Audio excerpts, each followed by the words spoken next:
What's up everybody, how are we doing today? So it took a little bit, but we have our updated Trickstar Eldlich list for you guys.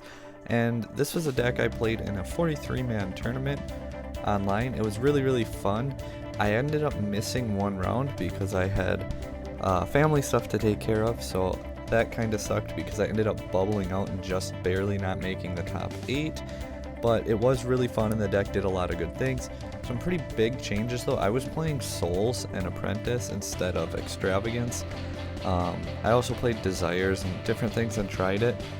I didn't really test much before the tournament. Once it started, you were locked into that list.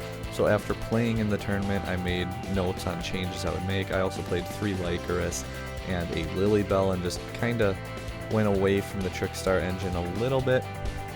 I 100% say that the Synchro and Invoke variants are much better, but this one is fun and can catch people off guard, and not everyone's interested in playing necessarily the best variant all the time, but they want to just have fun and experiment with some things.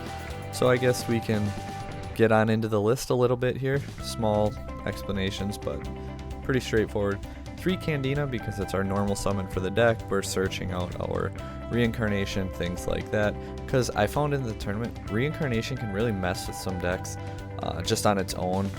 It's versus Eldlich, it's really not the best, but versus a lot of decks, like as soon as they do a key search or something, even if you don't have Droll, you can Reincarnation them, banish it, and well, they might draw into a good extender too. Still, obviously that's a possibility, but otherwise, if you can snipe out like right after a key search, they can end some decks' turns outright just like that. Lycoris because burn damage when they draw, making them draw more with Reincarnation, things like that. Just special summoning it, and the fact that you can chain both of them to your 1 Candina and get 2 monsters out of 1. I was going to cut Korribane, but it came up a few times in my last couple matches where that attack actually helped. One of which was a mirror match versus Eldlich, which I 2-0'd him. It was a pure Eldlich, and I attacked over his 3500 Eldlich because I made my Candina 3600. So that ended up happening in the grind game when things were getting pretty intense, and it was a really fun matchup. 2 Eldlich, and another reason I went with Extravagance and 2 Eldlich over Souls and whatnot. Just talking with players such as Yassine, just really smart players and getting some really good insight. I always look forward to their critiques of stuff like that when I talk to them, because it's nice to get an outside perspective. And 2 Eldlich is one of the things he suggested it, and I tried it and I really did like it, and I've actually seen more decks doing it as well. Trickstars with Reincarnation, so I feel like Droll and Lock pretty much has to be in there. It's not really the best hand trap of the format though, and I've kind of almost thought about just taking it out because Reincarnation is good on its own sense, but just something about Droll and Reincarnation keeps it in there for me, and when it hits a deck, it hits a deck. It just kind of sucks that it's not the best hand trap right now. DD Crows, I'm still a big fan of, I really do like it. Nibiru, I actually recently put this one back in because it seems like everyone's splashing the Synchro engine in, so it just seems to be, went from being a not very good hand trap to all of a sudden it's actually starting to be a pretty good hand trap once again, and we see other decks like topping the PPGs and stuff like that where they are playing it again. So I am kind of getting back on the Nibiru train and I do like it. 1 light stage and 1 terraforming because we're basically playing 2 light stages. 3 Curse Eldlands. I was playing 1-1 with the Black Awakening and the Quick Play, and I realized I never wanted the Quick Play. The Quick Play was really never coming up. When I had it, I always wished it was something else, so I ended up swapping it out with 1 Black Awakening. 3 Extravagance for our draw power, because with the hand traps and the Trickstar engine, we are playing a decent bit of monsters, so we cut Souls. Not that you couldn't play Souls and Apprentice, obviously it's shown success.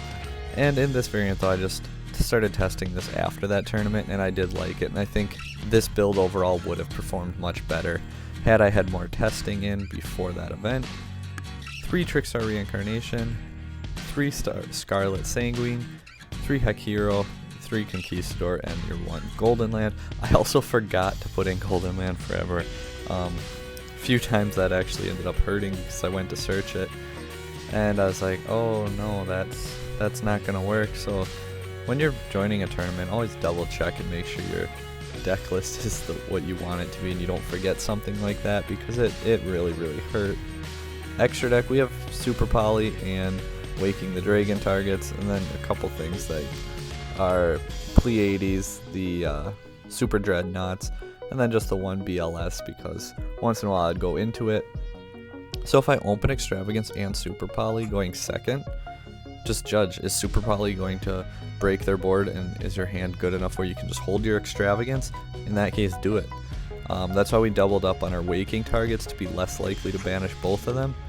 But Super Poly, that's why we only have one of each of them, because you just gotta judge it. If Super Poly is gonna break their board and you have cards to play to gain control of the match, don't play your Extravagance and risk banishing your Super Poly target. Use your Super Poly, set up your board, take control, and use Extravagance as your next turn if like need be. So just playing smart like that. Triple Sphere mode, it's really nice because we don't need our normal summon with Eldlich, so why not just completely ruin their full combo board. 3 Super Polys, Twin Twisters. Was gonna play Cosmics instead, but the first 2 tournaments Eldlich really wasn't popular in these for some odd reason. This one it did spike up, it was the second most represented deck, so going forward Cosmics may be a better choice. I just was not really sure what I was going to run into, and figured getting rid of one of our cards to graveyard to gain its effect later in the turn, and then getting rid of multiple cards as opposed to banishing one. But with Eldlich becoming more and more popular, floating effects kind of suck, so Cosmics probably would be a better choice. Triple Waking, because everyone was siding back row hate versus me, like Lightning Storm. I think I got Lightning Storm like 4 or 5 times, then just bring out Last Warrior, Ultimate Falcon, and winning the game that way. Triple Evenly Matched, then just hard reset on the board, really good in the mirror match, things like that. So this is the build. I hope you guys liked it, enjoyed it. Probably room for improvement. It's just a good starting point, I think. Really fun, can catch people off guard, and does its thing well enough that I would probably play it again at locals for sure. And going forward, if you liked it, make sure you like, share, and subscribe. We're working on our top 10 decks. Some people actually suggested top 10 decks of all time, so the 3 of us are discussing and hashing that out, trying to come to a consensus. We will also be doing a ban list discussion. It'll probably be live on stream, so I'll get that link and put it down below. I'm not sure when we're going to do that, but then we will also upload the video of us talking with some visuals for you guys to the channel as well. Our 4th tournament and final tournament is about to start. Top 4 will fill in the final 4 spots of our 16-man single elimination tournament for a playmat. And just so you guys are aware, not to hype it up too much, me and another member are playing a tune list. Yes, tunes. It's tune time, baby. Let's go. It's really fun, and testing has been really good too, so I'm excited for that. And make sure you subscribe if you want to see how tunes are going to take over. Have a good one.